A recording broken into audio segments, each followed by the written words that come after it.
കഴിഞ്ഞ ദിവസം രാത്രിയാണ് അഞ്ചൽ ഒറ്റത്തെങ്ങിന് സമീപത്ത് വെച്ച് ഓട്ടോയും കാറും തമ്മിൽ കൂട്ടിയിടിച്ച് 4 പേർക്ക് പരിക്കേറ്റ് അഞ്ചലിൽ സ്വകാര്യ ആശുപത്രി പ്രവേശിപ്പിച്ചിരിക്കുന്നത്. അഞ്ചലിൽ നിന്നും ചോരനാട്ടേക്ക് പോവുകയായിരുന്ന ഓട്ടോറിക്ഷ റോഡിലൂടെ പോയ പശുവിനെ ഇടിക്കാതിരിക്കാൻ ശ്രമിച്ചപ്പോൾ എതിരെ വന്ന കാറുമായി കൂട്ടിയിടിക്കുകയായിരുന്നു എന്നാണ് പ്രാഥമിക നിഗമനം. ഓടിച്ചിരുന്ന ചോരനാട് സ്വദേശിനിയായ ജയകുമാരിയും മകൾ പൂജയ്ക്കും തലയ്ക്കും ദേഹത്തും പരിക്കേറ്റു. ഓട്ടോ ഡ്രൈവർ ജലാലിന്റെ കാലുകൾക്ക് ഗുരുതരമായി പരിക്കേറ്റു.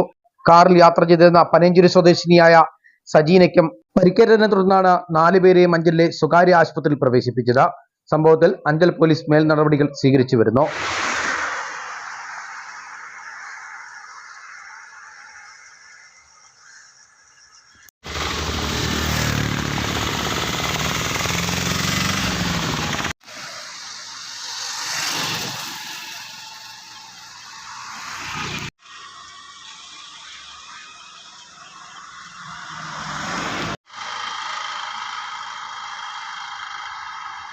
കേരള ന്യൂസ് അഞ്ചൽ.